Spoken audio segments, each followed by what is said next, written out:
Good day, world. Today, I would like to talk to us about addiction. Some treated this as a sin, some as a crime, but I see addiction as a weakness. Some even treat as addiction as evil. I don't see it as evil. I don't see it as a crime, and I don't see it as a sin. I see it as a weakness grow from human nature. We live in a convoluted world, a very complicated society, where insecurity is seen as security, where irrationality yesterday become rationality today. This addiction comes, in various ways due to the complication that come from evolution of consciousness, change in societal orders, change in relationships, changing positions. So people say they want to be virtuous and all those, but when they lose their job, they need to get extra money. They start going to gambling. They gamble. What do stock exchange do? It's gambling. What do lottery people do? It's gambling. Most of the banks, if they take your money, they deposit, and what do? They reinvest them. Most of the things doing stock exchange is all about gambling. But some of them, it's called control gambling. But addiction, gambling becomes an addiction when people really stake more than what they can, really control. Or when they let this habit take over their common reasoning. The reason that it puts them into debt, makes them lie, makes them cheat, make them steal, make them do things they're not supposed to do under normal circumstances. Actually, some people worship their addictions because that's the God they pay obeisance to. Why do people gamble? Because they want to use little they have to get more they don't have. The gambling angels as well, they have so much, they want to use it so much like a trap to get the little the masses, the poor people have. So gambling is an addiction. I want the government to do something about it, to really control, to set control or social measures to really stabilize or take care of this menace. Because a lot of people are committing suicide, a lot of people are dying, a lot of homes have been wrecked because of this gambling. A lot of relationships have been broken. Some people are homeless, some are destitute because of gambling. So gambling is an addiction, and that addiction, as I say, as a weakness. The next one is sex. So many people are addicted to sex. Many people, they can't do without this. Okay, when I bring sex, I bring nymphomania. Inordinate side, excess demand for sex, the nymphomaniacs. They can't do without sex. Some people are addicted to stealing, robbery. They steal what they don't need. Kleptomaniacs. Kleptomania. That's another adjective to qualify it.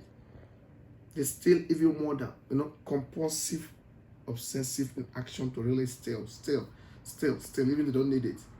They just steal. They get maybe they get intoxicated from stealing. But let me go back to sex. Many people, like I said, are insatiable sexually. They don't just have sex because they just have sex because that's that stimulates them. They can have sex with anything, man, woman, anything, animal.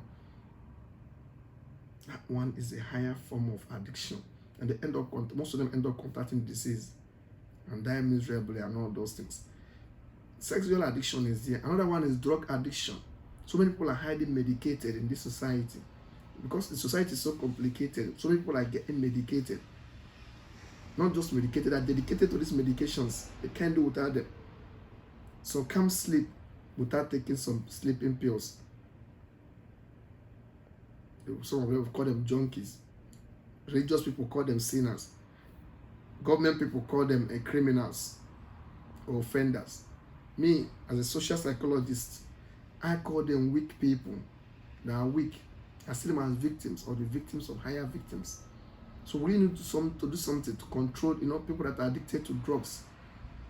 Because there's so much problem in society. They take these drugs so that they can escape from reality. Unfortunately, when the effects of this drug wears off, they go back to their normal condition. I see them as daydreamers or dreamers. When you're dreaming like you are peace, but once you wake up from that subconscious or you come back to consciousness, know that the bills have not been paid. The person you lost is not coming back. The brokenness is still there. The divorce is still pending. Children are not getting better. You're still homeless. You're still this. The poverty is still there. The illegality, the shame, the pain, the loneliness is still there. So most people take drugs to really get a little bit sanity, to ward off depression and all those things. We should stop seeing, sexual and drug addicts. We should stop seeing them as sinners and offenders. We should start seeing them as sick people. They are sick. They need rehabilitation, not condemnation. I think this is one of the best takes on this. Now, I go to the next one, alcoholics. Alcoholism can actually be classified by me, be classified as addiction as well. They can't do without alcohol. Just like the maybe sex addicts, they end up with disease and sicknesses, dying from one venereal disease or the other. Yeah. Then alcoholics end up damaging their liver. They have what they call what the medical people call cirrhosis. Yeah. It damages their livers and all those things. It's a big problem. Not just alcohol. Some people are addicted to smoking. Smoking can as well be an addiction. Many people are addicted to so many things people are addicted to. Smoking. Smoking can cause cancer of the lungs. The doctors will tell you. Majority of the cancers are caused by smoking. Most of the smokers, they die from that. It's all about demons, principalities, and powers. Some of these are not genetic. Some of these cancers are acquired through smoking.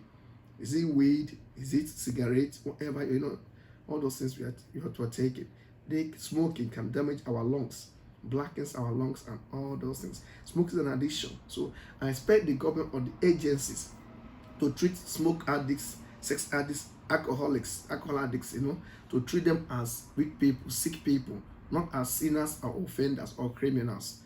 That is my take on that. Then racism as well. Another social disorder. Many people are not born racist. I don't think anybody actually born a racist. I don't think racism is genetic. I think racism is acquired. Two things makes up a human being. Genetics, the genes you inherited from your parents, and socialization, orientation, training, and the education you're given. These are the two things that form what a man becomes. Apart from the spiritual religion, the spirituality is a tertiary thing now. People are growing up in a culture where they are encouraged to hate people because of their sexuality, because of their color, because of their orientation, because of their training, because of their background, because of their religion, because of their tribe, because of their lineage. It's very, very terrible. Because of this, the size of their nose, because of the shape of their nose. Some people are killing albinos. Some people are just destroying people. Some people just hate. They are trained to hate. So I feel these racists are victims of higher societal disorders. Society made this racist. So that's why society should bear the brunt of whatever they do, their excesses. And this leads to the death of the innocent. It leads to the killing of the vulnerable. A society's worth is really measured by how it treats, the weak and the vulnerable among us. That's how a society's sanity is really measured. How do we protect the sick, those that have learning disabilities, those that are weak among us, the kleptomaniacs? How do we take care of them? How do we rehabilitate them? The drug addicts, sexual addicts, the junkies, the alcoholics. How do we take care of them? How do we take care of them? Then that takes me, to the next one, fanatics. Football fanatics. So many people are fans of different football clubs or different sports. Some of them, when it goes to extremism, then it becomes terrible. They can kill, they can die for their clubs or their players or whatever philosophy, ideology they believe in. Because some of them have serious attachment to these clubs. When they lose, like the world has ended for them. When they don't do it, it's like something is missing in their life. There's a story about a man that threw the wife away from 2-story building. This 2-story building. Because watching football, the wife trying to get the attention. Say, can't you see that he's watching? The woman said, darling, before you know what, he opened the window from the balcony, he pushed the wife out. Then his eyes opened. Because of simple football mind. So madness comes in various ways. Many people have mental disorder without knowing. To that man, the God is seeing there, his life depends on that football club. On that he's still winning. So since they are losing and they're not, the wife is like trying to get attention, it's like a disturbance. So we husbands, we have to be very careful. Women have to be very, very careful. We have to be very careful. Be careful. Understand your partners. Understand what they are willing to die for and what they are willing to, who they are willing to live for. Then respect their views. And if it's not gonna be too much, then walk out of the relationship. A broken relationship is better than a divorce. Okay, a broken relationship is better than murder. It's better than poisoning. It's better than assassination. It's better than you losing your life. It's better you walk away before you die in that relationship. Now, I come back. Let's take care of fanaticism. The fanaticism can still lead to extremism as well. That where you start having terrorism and all those things. Some terrorists are addicts as well because they're addicted to their religion. They're addicted to their ideologies. They think their own God or their religion or their sect is just the best. If you don't believe, then you're a sinner. You deserve death. And these are the things I try to do when I'm writing books and all those. To try to educate the public, the masses. I try to generate debate. I don't really want to hold a strong idea about anything. I ask them like questions. Most of my books, 99.9% of my books are just, I create ideas and I want you to take sides. Let them generate debate. Because these ideas will now bring dialogue. You reason, you dialogue. From there, we'll get, stronger points. We get synergies that will lead to greater societal, evolution of consciousness. But when you just come with rigidity, when you come with that, I say you must be your own. It's a big problem. It must be this. No. Life is evolving. Life is not static. Yesterday you were one. Today, last year you were one. Today you are two. Yesterday you were like a day older. Today you're 2 days older. You continue going.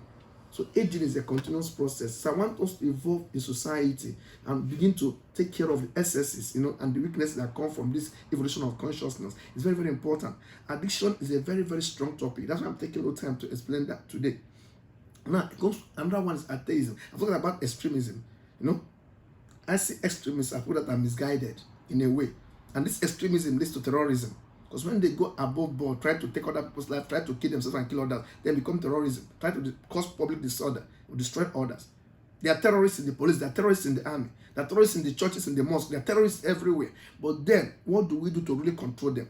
These terrorists are sick. How do we bring balance? How do we make them to realize that, yes, your other people's right starts from where your own stop? You don't have the right to take another person's life. So they need rehabilitation, not condemnation. Terrorists are one of us. That's somebody's uncle, somebody's brother, sister, and all those things. Somebody's father, somebody's mother. So we need to do something to really curtail the excesses and bring them into social harmony with us. Then I go back to the next one, atheism. Atheism, I think I see them the most silently hated people. Atheists are the minority, but majority of the people hate them silently.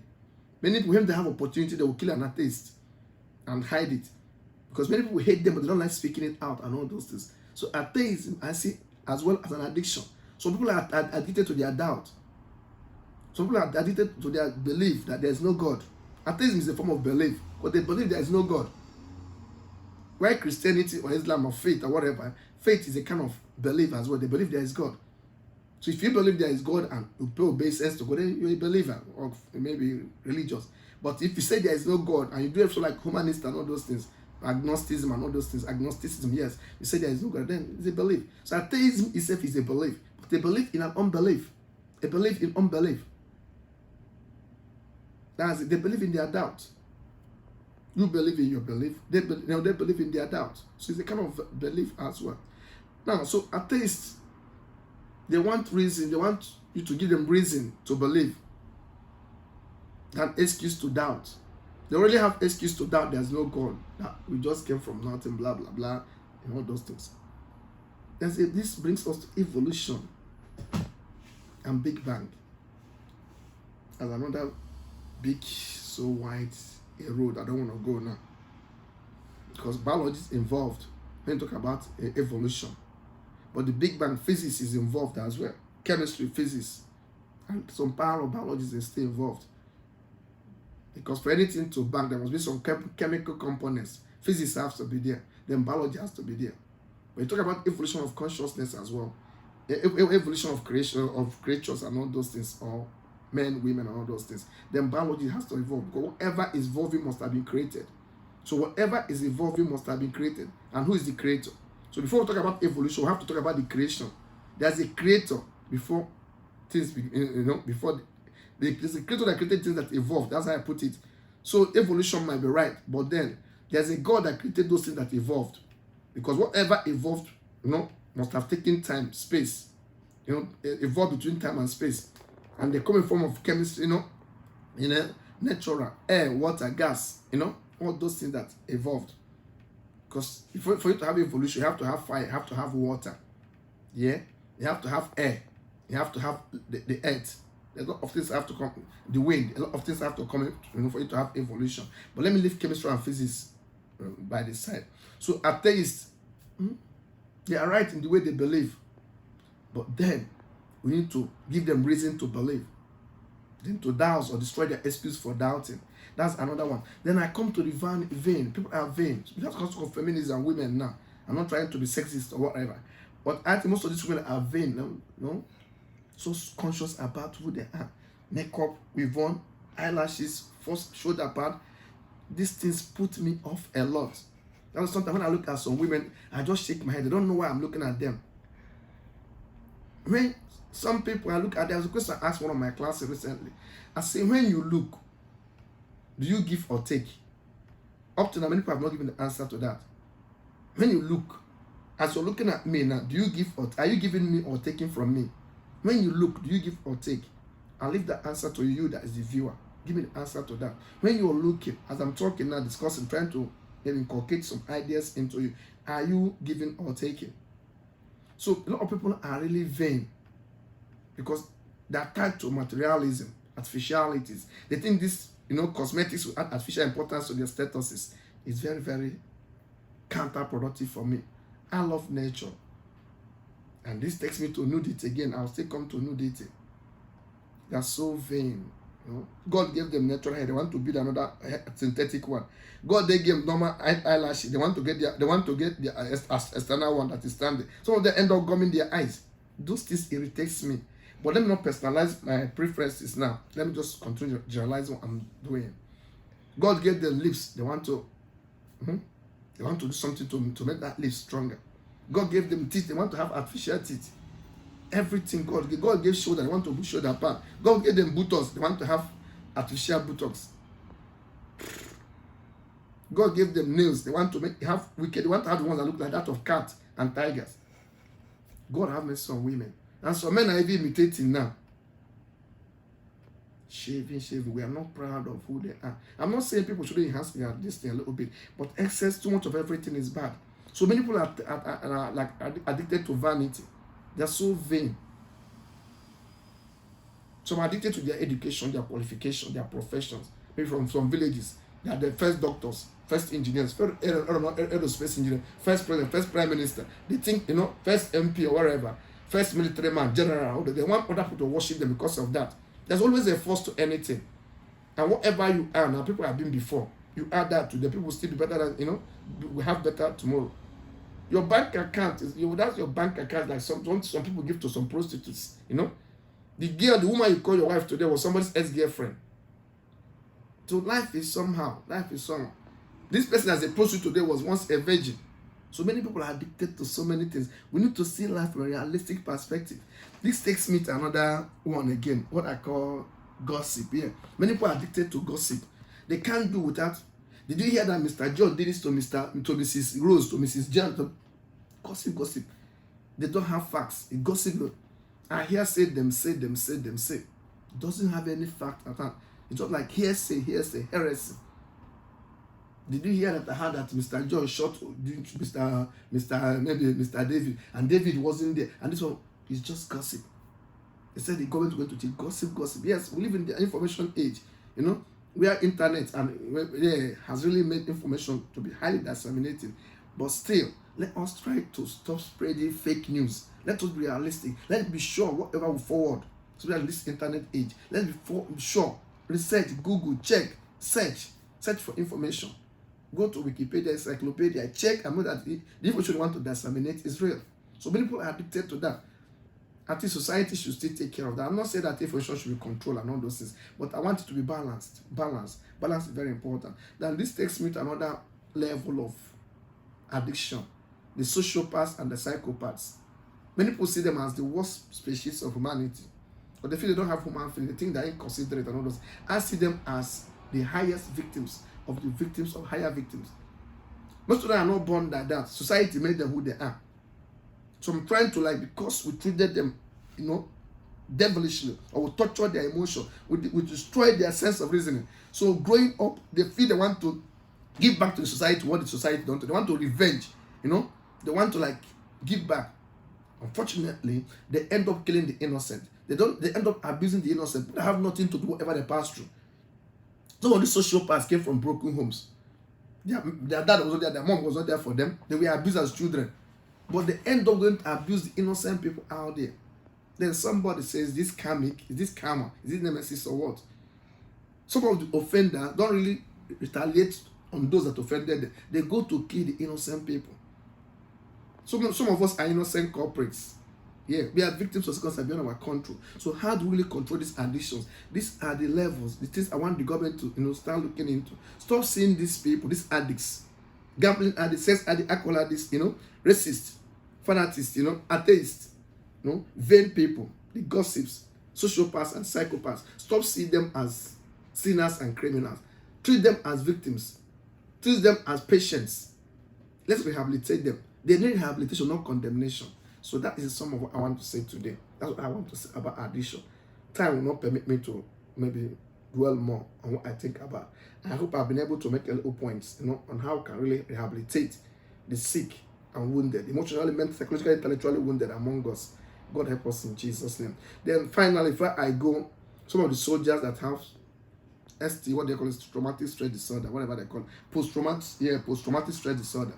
These are the agonies they pass through, the pain, the agony, the reverberations, reminiscences they have when they have come back from wars or war front and all those things. Some of the evil atrocities they committed out there, like, come back to haunt them.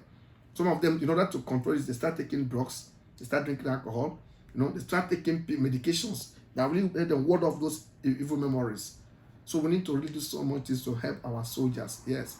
Some of them are slaves to regimentation. They don't have their own will. They are slaves to higher orders, to regimentation, to commands and all those things. So we need to see so that most of these people should be treated as patients as well. Because in the military, I see most of them as robots. They're robotic. They don't have minds. Even though they have minds of their own, they cannot go against certain orders, or else they'll be shot. When they tell them to kill, they kill. Remember, they are trained to kill and all those things. Especially some policemen or people in special forces, the sea, the navy, all these people, the marine, all those guys, special forces. Some of the things they do to protect the state, protect the citizens and all those things. So when they come back, we shouldn't treat them like outcasts. Now I say I'm supporting what they're doing, but they have to do. Somebody have to do the dirty job. So I want people to really see them for who they are. See them as victims of higher commands as well. Some of them they end up taking their life. We should appreciate our policemen, our army, our navy, our officers, the sea, the seamen, all those things. The marine, the commandos, we need to appreciate them. Because it takes a lot of courage for a man to leave the comfort of his home, say want to go and die for the society, want to go and die for the state. I see them as the highest patrons. So when they come back from all these wars and all those things, wars instigated by politicians, we treat them as outcasts, Some of them, this is what they signed for. They signed to defend the state with their last blood, with their head and all those things. So we should really rehabilitate them. Stop making them to sleep in the streets. Stop making them sleep under the bridge.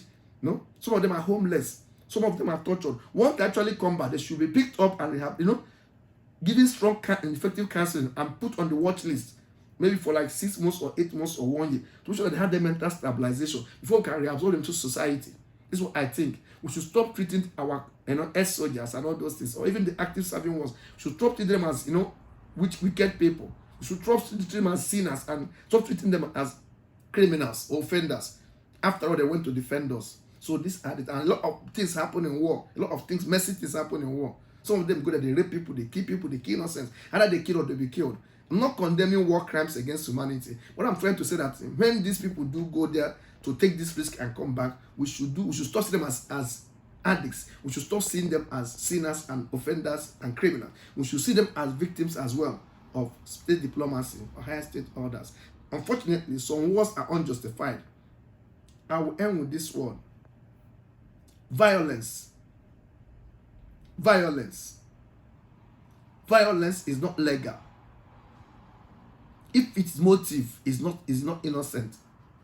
Violence is not lawful. Violence is not legal if its motive is not lawful. Violence is not legal if its motive is not innocent. Violence, yes, When there's violence, can use violence to quench it. But make sure that the motive for violence is innocent. So violence is not legal if its motive is not innocent. On this note, I rest my case. God bless you. Thank you for watching. Spread this news if it has really done something to you. God bless you.